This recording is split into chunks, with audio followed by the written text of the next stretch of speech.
take. It's like a one-on-one, and also it's me learning more about the PGM program.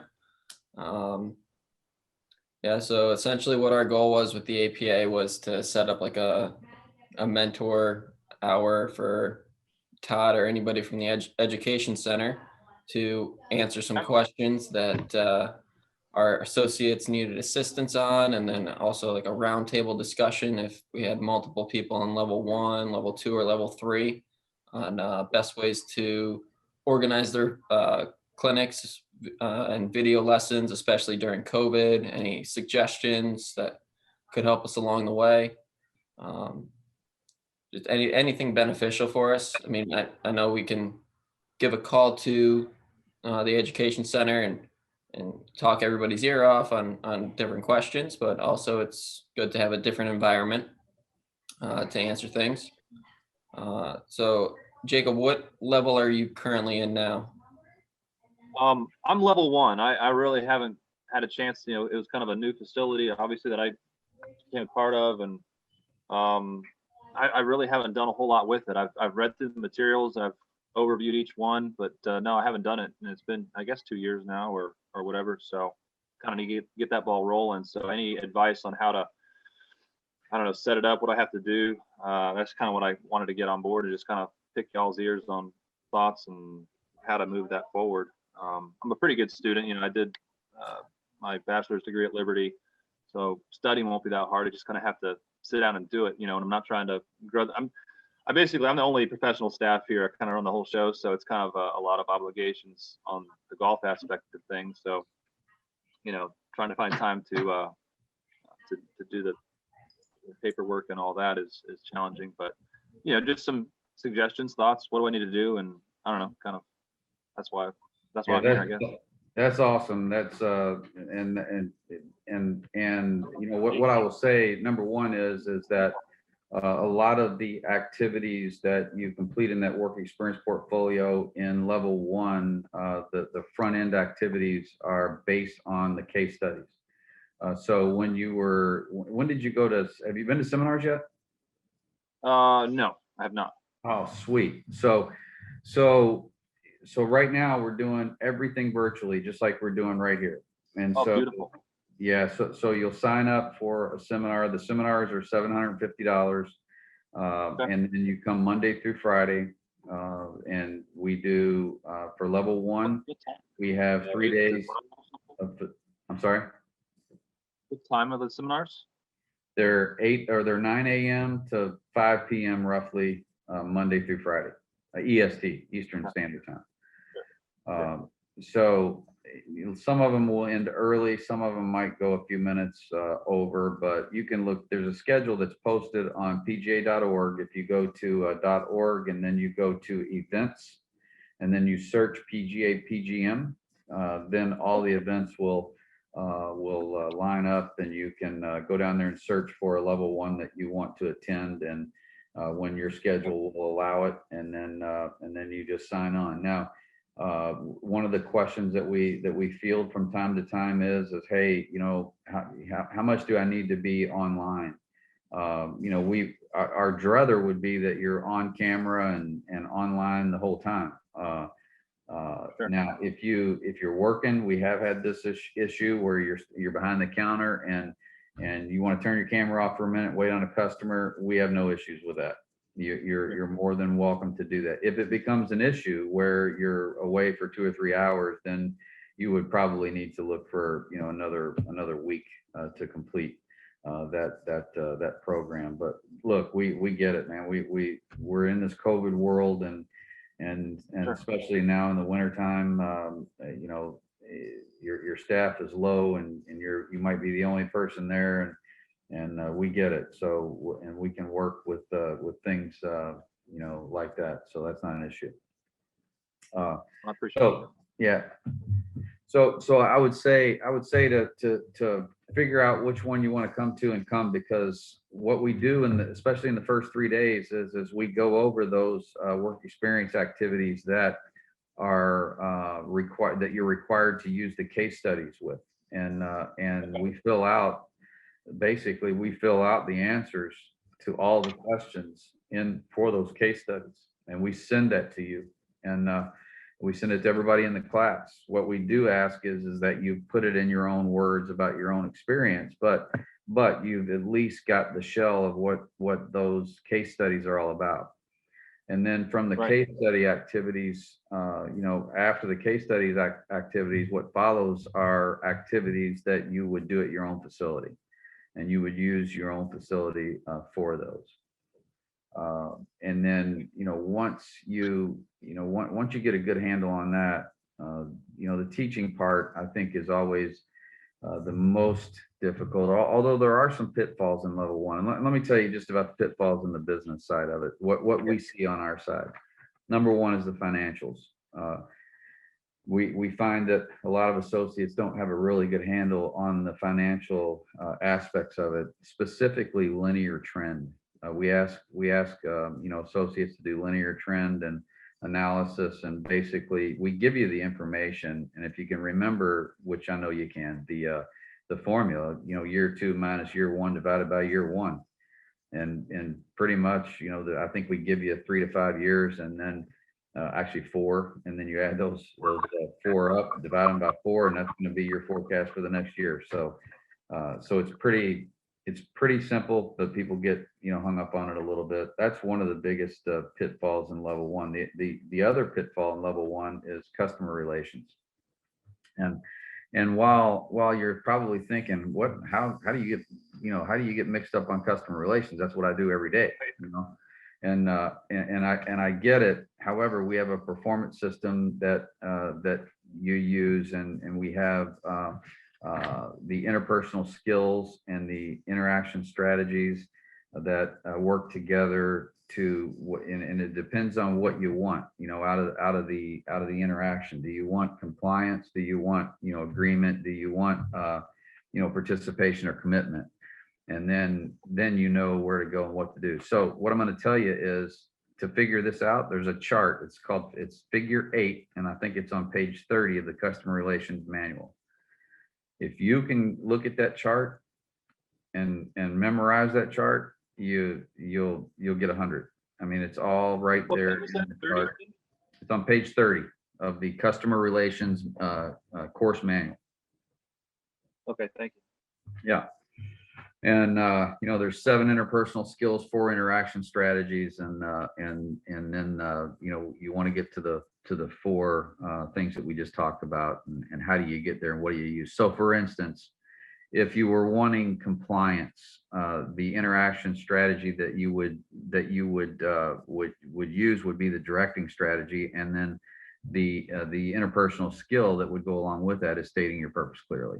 And it's people get tripped up on this all the time. So I would spend a good amount of time studying that. Those are the 2 biggest pitfalls in the financials, and that, as far as the level 1 portfolio go, and even the testing. Those are the 2 biggest pitfalls for that. And then in the teaching aspect of it, it's the ball flight laws. And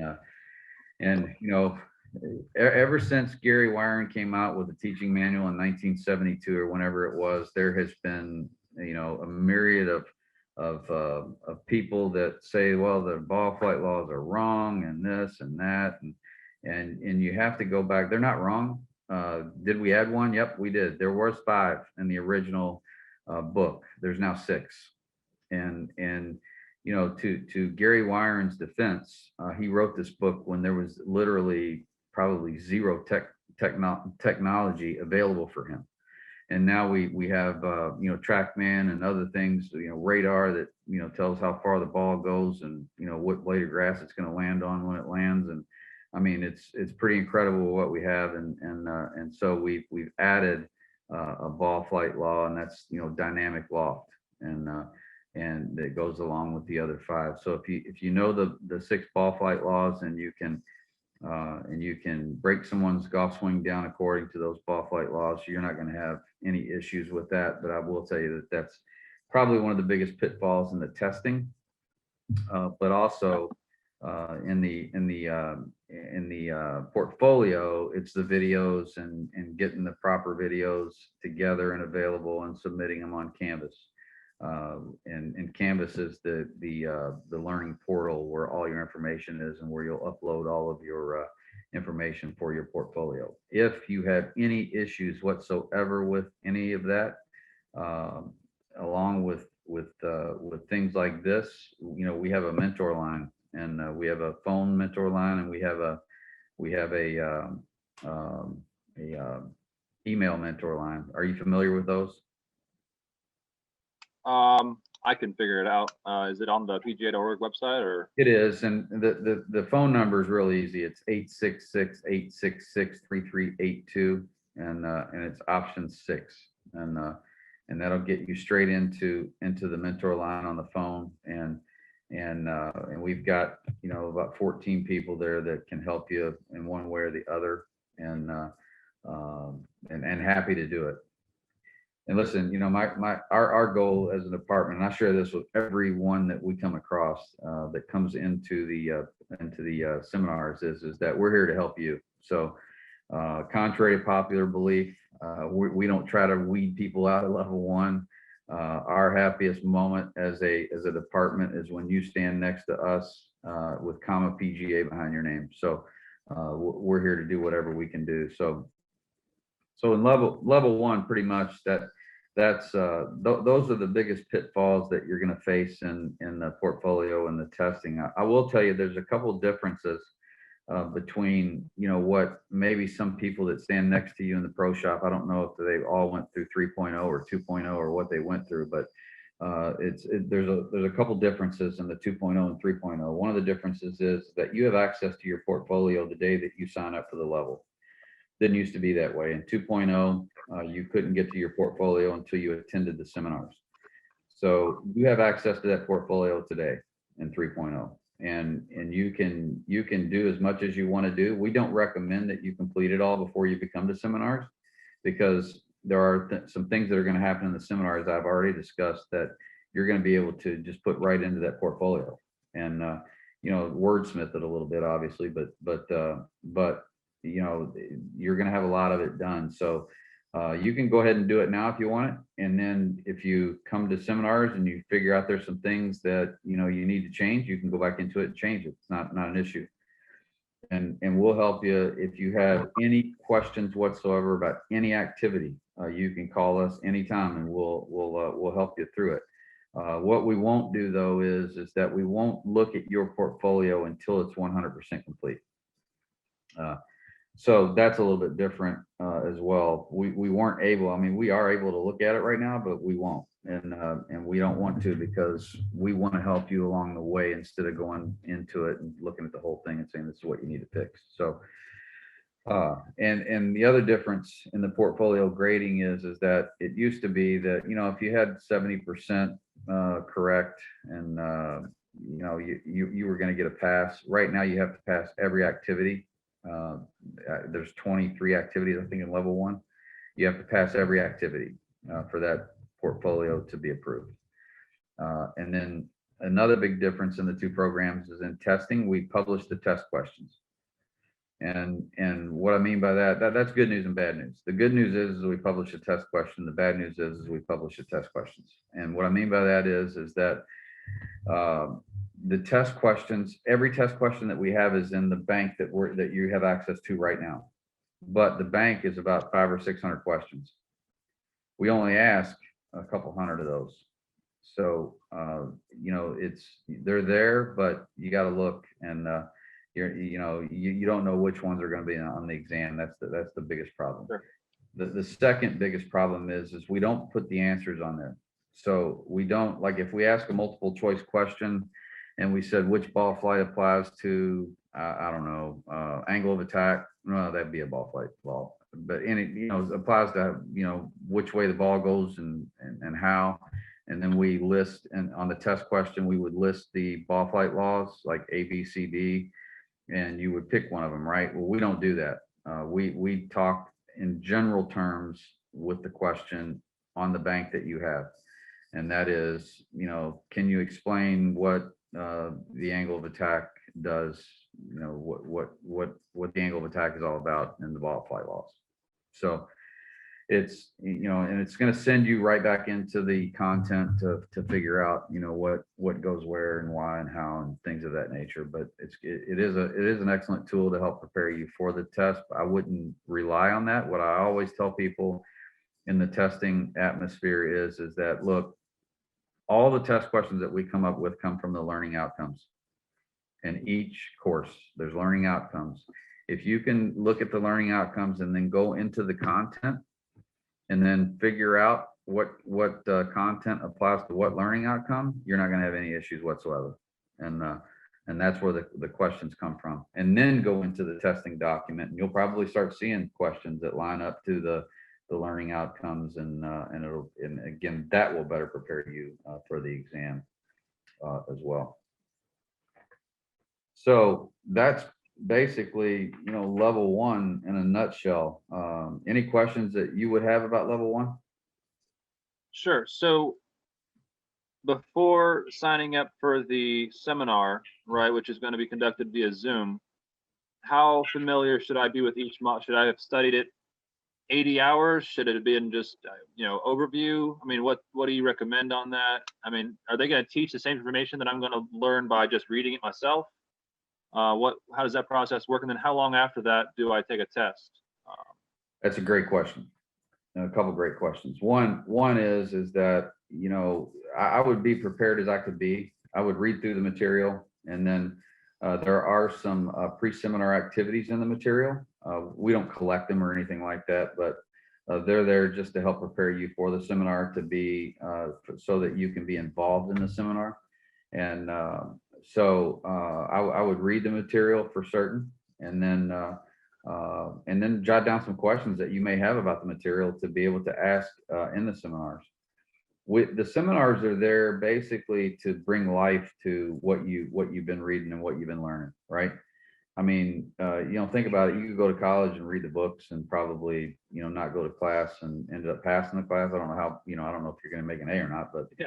Sure. You know how that goes. And the same is true here. But I think what happens is in the seminars, and I think Jeff certainly probably could back this up too, is he's been to seminars, that we try to bring life to the material, and maybe present it in a way that you really weren't thinking about, and which might help you to understand it better.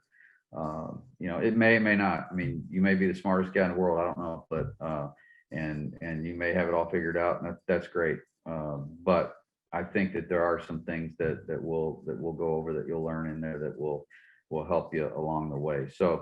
So reading the manuals, kind of being a little bit familiar with the pre-seminar activities before you come, and then once you're attending the seminars, I think that when you're in the seminars, you'll hear things that'll click about what you read and what you learned. Right. And then testing, you can't test until there's two assessments, right? We call the work experience portfolio an assessment, and then we call the testing an assessment. And the work experience portfolio is first. You have to complete that before you can test. So once you complete that, then you're able to go test. And then the testing is a little different than 2.0 as well. In 2.0 and level 1, you had 5 exams that you had to take. In level 2, you had 4 exams you had to take. In level 3, you had 4 exams. In level 1 in the 3.0 program, you take 2 exams, teaching and coaching exam and a facility management exam. And then in level 2 and level 3, you take 1 exam in each one of those levels. So you take a total of 4 throughout the program. Well, I guess if you add the Q level, that'd be 5. But in level 1, level 2, and level 3, there's basically 4 exams that you'll take. And how does that work? How does that process work? Once I've completed the seminar, then I'm able to sign up for a test, and I do that test at a testing center. Where do I take the test? So once you complete those are good questions too. Once you complete the seminars, you have to complete the work experience portfolio. You'll submit that. Once that's approved, upon that approval, then you will receive an email from us that says that you're now eligible to register for the exam. We do exams. Okay. One of the things that we started back in July due to this COVID mess was online testing. So we have a company called Examity, and so you'll get online just like you are now, and what you'll do is you'll pay when you take the exam, and so and it's a lot cheaper actually than PSI was too. So you'll have to take your computer and show the room. You can't have anything in level one. You can have a sheet of paper and a rule book that's not marked up. You'll have a proctor, and you'll have to show the proctor that. And then the proctor will start the test, and you'll take the exam, and they'll proctor the exam. You can't have anything else open on your computer. And then you'll take it right there on your computer, and you'll be done, and it's real time. And you'll know exactly, how you did. If, for instance, there are some hiccups with it. Sometimes, myself and Dawes Marlotte's the senior director of education. He's my boss. But so when we started down this Examity road, we all went and took the test. And I say went and took the test. We took the test in our homes basically, and he and I were the only ones that couldn't figure it out. But what happened was we got a couple proctors that were from India or somewhere, and we couldn't understand them. And so before you pay, you just click out of it, and you cancel it, and then you reschedule, and you can reschedule the day you took it. And so it's been a pretty seamless type deal. Not many people have had issues. I'm an old guy, so it took me a while to figure it out. But everybody else on staff, all the younger people, I mean, they just flock to it, and they love it. And we've had going to a testing site called the PGA Testing Center available. We're thinking about very seriously moving away from that and doing it all online. Just because we have the ability to do that, and it's been going very, very well. So are there hiccups? Yes, but few and far between. So we'll do that. Now, another difference in the two programs is if let's say you were not successful on one of the exams in level one, you have to wait 30 days to take it again. And then we give you the 30 days actually in 25 days, you'll get an email that says you can register for the exam. And then you can register for it and take it again. We do that because for a couple of reasons. Number one, it doesn't do you any good to take the test over and over and over and over again, because I don't know if you've been online and taken any test, in maybe some courses or something where you've got a quiz at the end of a chapter or something, and you take it and then you find out that, well, I can retake it right now, and then you start memorizing or taking pictures of the questions that are on the deal, and all of a sudden all you're doing is going 2 is B, 3 is C, and and you're not learning anything. So we instituted 30 days, and then once you retake it, if you are unsuccessful on any exam in PGM twice, then you have to schedule a formal mentoring session with one of our faculty and sit with them. You're a smart guy. I know you're not going to have any issues with this, but I just wanted to explain the rules to you prior to you jumping in and then getting to a fail or something and saying, oh, the other thing too is on the work experience portfolio. If that's not, if we send that back to you for improvements, you have to wait 30 days to submit that again as well. And the two exams, one was the teaching coaching, and what was the other? The other was facility management, and I'm glad you asked that question because another one of the differences in the two programs. So when 2.0 people came to the seminars, we did business planning on Monday, we did customer relations on Tuesday, we did tournament operations on Wednesday, and then we did teaching on Thursday and Friday. Now, let me ask you a question. When you are at your job, do you do business planning on Monday and you only do customer relations on Tuesday and you only do tournament ops on Wednesday? No. I mean, nobody does that, right? Every day. Yeah.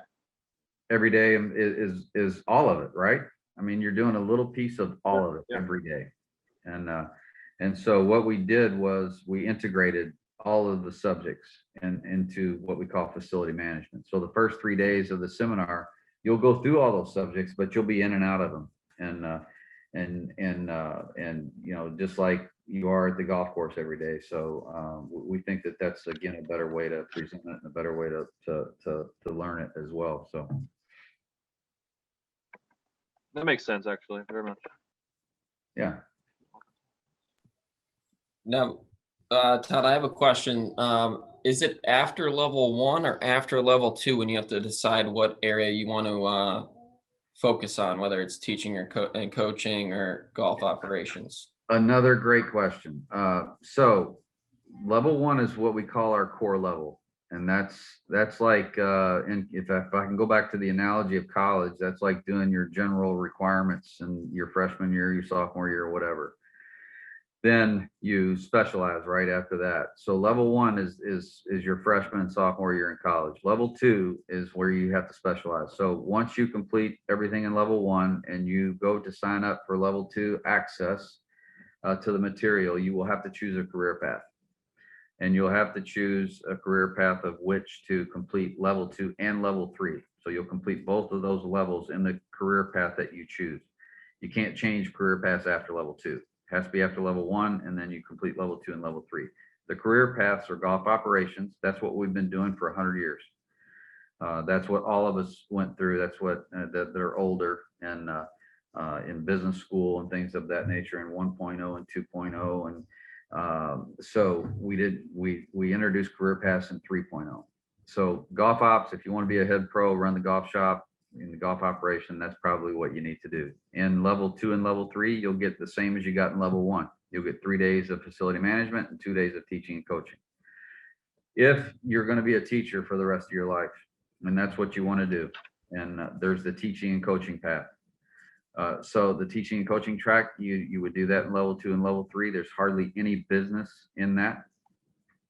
It's pretty much all teaching and coaching. Now, I always tell the class, we go through this in level 1, 2 on Wednesday when we talk about career enhancement. They'll talk about it in class as well. But I always tell everyone, don't choose it because you think it's the easy way out. It has actually been harder than the other paths. And the reason I say that is because the testing's not, the people that are doing the testing are just, I mean, it's been unbelievable. They're 24-0. So we've had 24 people go through level 2 teaching and coaching, and all 24 people have passed the exam with flying colors. Now, what's harder is the work experience portfolio. So in level 1, in the work experience portfolio teaching, you do about, I think you do three lessons, and you film the first 5 minutes and the last 5 minutes. When you go down the teaching and coaching path in level 2, you got a video like the whole lesson, and you got to do 10 of them. So it's a lot more intense as far as the work experience portfolio. I'm not trying to guide you away from that. If that's what you're going to do the rest of your life, I would highly recommend it. We got great teachers and coaches on staff. I mean, they're awesome. And I think it'd be a great avenue for you if that's what you're planning to do with the rest of your life. So a little bit of business, but not very much in level 2 and level 3. So the third one is executive management. And executive management's for you if you want to run the whole enterprise-wide deal. If you want to run the pool, you want to run the food and beverage operation, you want to run the golf operation, you want to run the tennis courts, you want to, in some places you're running the city, the homeowners association, and everything else. That's executive management would be that for you. With executive management, though, we talk about leadership, organizational development, departmental development, diversity and inclusion is in there, marketing, things of that nature. Zero teaching and coaching in the executive management track in level 2 and level 3. It's all about running the whole enterprise. And there is some team building and things of that nature, and managing people, that supervising and delegating that we do in executive management, because you need to know, even though teaching and coaching is not a part of it, obviously you need to know how to teach and coach. And we give a lot of that in level 1, but we do that because you need to know how to manage people that are in that teaching operation. So that's what executive management is all about in level 2 and level 3. All of those still have the work experience portfolio. All of them still have testing. And when you become a member, it doesn't matter. Nobody's going to walk up to you and ask you, hey, what'd you get your PGA membership in? Teaching, coaching, golf ops, or executive management? Nobody's going to ask you that. Trust me.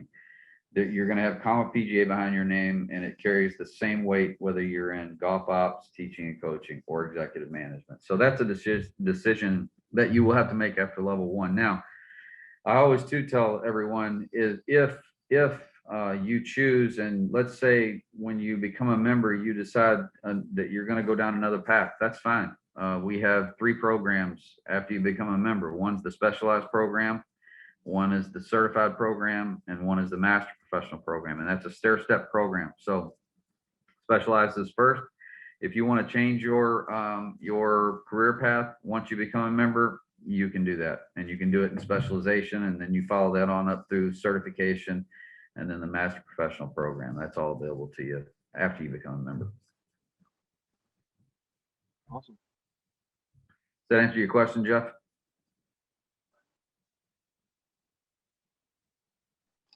You're on mute. Yes, thank you very much, Todd. I know I've been asked that question several times from various people over the past couple years, and it's good that you answered the question. Oh, what if I'm teaching and coaching, and then I decide I'm going to go back to golf operations? I know the head pro at my facility was over at the Gym Clean School down in Florida for a number of years, and then he wanted to get back into the club aspect of things. And just making that change, wasn't sure if he might have been better off just either getting specialized in golf operations and then he was able to become a better golf pro that way, or just, learning as he goes and educating himself and having it be a learning curve going from, teaching and coaching 6 hours a day on the lesson tee to running events, merchandising and inventory, so on and so forth.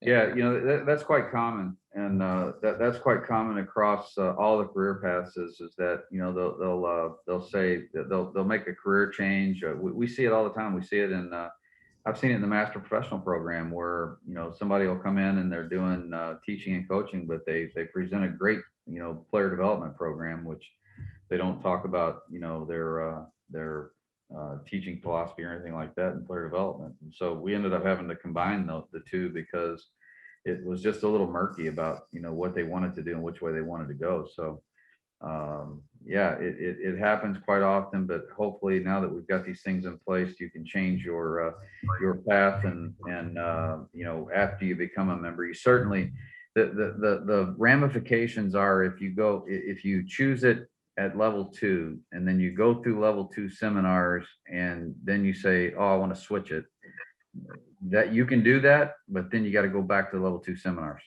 and start the whole thing all over again in level 2. And that's not something that we recommend. We recommend that you just complete it, become a member, and then change your career path if you want to do it that way. I was just about to ask you that question. What happens if you go through level 2 and you're just like, I really like teaching and coaching. Had a great year over at Saguaro Sands, did a lot of teaching and player development. I want to change things up.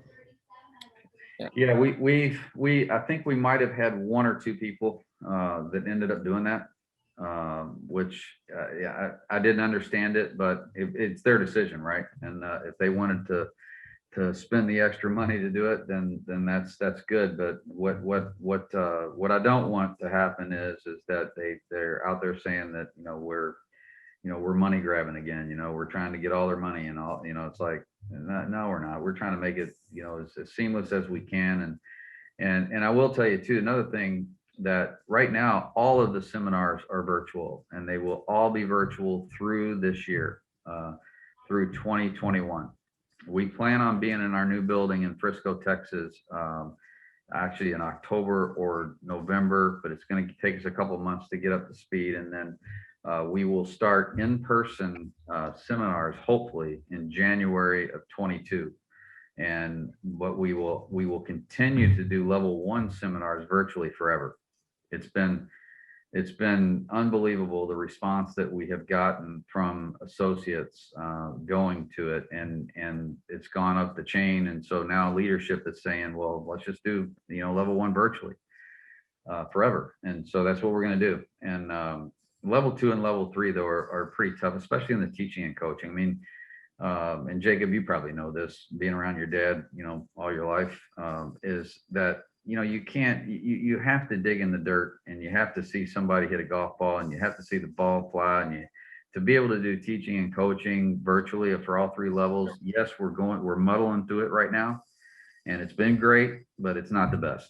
And even level one and the other tracks, it's tough for me. I mean, I like to be in front. I'm an introvert, but when it comes to this stuff, I like to be in front of people. I like to be not that I have an ego. I'm not talking about that, but I like the face-to-face interaction, and to be able to shake your hand and say welcome, and how can we help you, and just forming those relationships. That's the best world right there, is what we had. And as far as seeing people, the second best is what we've got right now. And I think the second best is going to end up being when we get to Frisco and we have all the tools that we need, the modern tools that we need to operate. I mean, that place is going to be amazing. And for level 2 and level 3, having people in person again is going to be awesome. Todd, will you be conducting those seminars, or is there other people on staff that do that? Who does that? Yeah, we've got 14 people on staff that do that, and we have several business people that are really, really good. We've got a gentleman named Bill Schiaffaletti, who has been around forever, and Bill has worked for the PGA. I think he opened the PGA Golf Club when as the GM back in like '96 maybe. And he moved around to a couple departments and finally found his home, and I'm glad he did, with us a few years back. And he's excellent. He's getting ready to retire though, and I hope that that he's around when you go through level 1, because he's just energetic and just knows the material. He's unbelievable. But he's one guy that we have. We've got a gal, Debbie Foley. She's been with the department for over 20 years. We've got another gal, Michelle Hupford, Nicole Pillay. We've got several people, Eric Nielsen, a lot of people on the business side that are helpful. And then on the teaching side, I think we've got one of the best teaching crews ever. We just hired 3 new teachers, and they're awesome. But we've had a guy named Eric Hogue, who Jeff knows real well. Eric has been with us. He started over at the Learning Center. Funny story. Both Eric and myself are from Louisville, Kentucky, and so Eric owned a range out in LaGrange, Kentucky, and I bought his range from him when he went to work for Rick Martino down at the PGA Golf Club. Well, I worked the range for 3 years, and then I was hired by PGA as in the education department. Well, the education department at that time was where the Learning Center was. And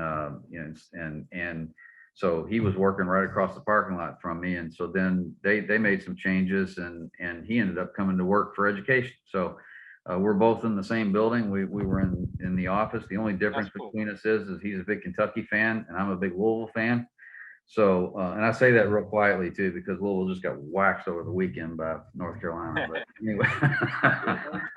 I support your team no matter how you guys are playing right now. I respect that. But Eric knows more about golf clubs than anybody I've ever known in my life. He's unbelievable in that arena. We have another gentleman named Raphael Floriani. He's been with us for a while. We have a couple of new people. We have Richard Brown from Houston, Texas. He's really, really good. And then we just hired 3 new people. A guy named Tim Cusick, who worked with Hank Haney for a while, and he worked with Kelly Keeney and Trip Keeney and some good players. He's at the stage of his career where he wants to give back, and he's giving back. I mean, we're paying him, but he's giving back. He's great in the classroom. Carol Rhodes from Chicago, great in the classroom, and then Kevin Compare, who he was Divot the Clown, and he does a trick shot deal, and he's been an adjunct faculty member for quite a few years. He's now on staff. He's living in Frisco, and I couldn't be happier with them. And while I enjoyed, being in the classroom, and I was in the classroom for quite some time, I hardly do it now. I do some of the executive management stuff, but I'm hardly in there. But most of the people that I have around me, believe me, they're way better than I am, and they're terrific. So I think you'll enjoy that. When I sign up for a seminar, do I see who's going to run that seminar, or is it just a time frame? Yeah, you don't know. We don't put the schedule out there of who's doing what. We have so many changes from time to time. And it used to be that we would do it 30 days out, and we would cut off the registration 30 days out. But now we cut off the registration on Friday at 2:00, and then on Monday you start the seminar. So we've given a lot more time. I mean, we're doing it virtually. We can do anything we want to do. I mean, you could have had people sign up. You could have signed up for this morning probably, and gotten on. Right. And so that's the kind of the way we operate now. Will the Awesome. Learning Center in Port St. Lucie, will that become some sort of outside golf academy or something owned by the PGA to conduct golf academies or player development programs, or is it going to be completely shut down and just move right over to Frisco with It's gone. It's PGA gone. Golf Club still there? Yeah, the Learning Center is done. It's we sold it, and we actually sold the Education Center back. We let go of that, I think, October the 1st, and we sold it back in the summer, and we were renting it back, but because nobody was working out of it, we just got out of that lease, and there's a real estate company in there now, and it's actually kind of sad, but it is what it is. And then the Learning Center where the hitting the range was and all that, I think they have plans for that being a residential site, but I'm not 100% sure. But they did renovate the range at the golf club, and they put in so number 10, I don't know how familiar you are with it, but number 10 from the rider ran next to the range, and they took number 10 on the rider and changed that from par 4 to a par 3, and then in behind the tees they put in a short game area, and then the south tee, they lengthened that tee tremendously, and I think the next thing they're going to do is the north tee, but it's massive over there now, and that's one of the things that they wanted to do when we decided to close the Learning Center and divest from that. Was it just recently they added that short game area? Because I know that they had like a short game area. If you're driving into the parking lot on the left side, there was a small, there's 30 to 40 yard per hole short game area, and then there was to the right, there's just a big open plot of land where I just see a bunch of guys ironically playing soccer there after golf practice. So did they move that short game area there now? That short game area, the short course that you're talking about, is still there. It's a 6-hole short course, but when you're the right side where you're talking about where they played soccer, that's all changed. That's where they put in the new short game area, rerouted the cart path, and took away number 10 on the rider. Is now again a par 3 and not a par 4. So they moved all that. They put the short game area in there, and then lengthened those tees tremendously. And they did that due to the closure of the Learning Center. So it's been pretty good and pretty well received so far. I mean, they're packed over there. I mean, the golf boom because of COVID, I think has a lot to do with it. But I mean, I'm a member over there, and I can't get a tee time for 3 weeks. I mean, it's just unbelievable. On Saturday and Sunday, they got 3 courses, and they're absolutely packed until 3:00 in the afternoon. And it's bizarre. I mean, it's great. Mm-hmm. Back when I first moved down 13 years ago, I thought they were going to end up closing those golf courses. They were in such bad shape. I mean, it was almost a joke. And you could go over there and play anytime that you wanted to play. And now, I mean, and then they came in right in the middle of that. They said, we're going to start selling memberships for $16,000 a member. I'm like, what are they, crazy? And man, they have done it, and it is just, and the golf courses, I don't know, Jacob, if you've talked to your dad, they're unbelievable. I mean, unbelievable. they're tour level greens, receiving wise, speed wise. We played down there in the senior junior, and just last month or something, and they're in great shape. Did you play the Wanamaker? We played all three. Yeah.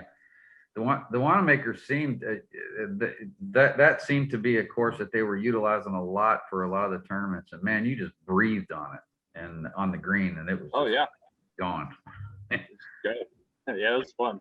Yeah. Yeah, I don't want to take up too much more of your all's time. There. Any other? I'm sorry. I just said it's a beautiful facility over there. Yeah. Great.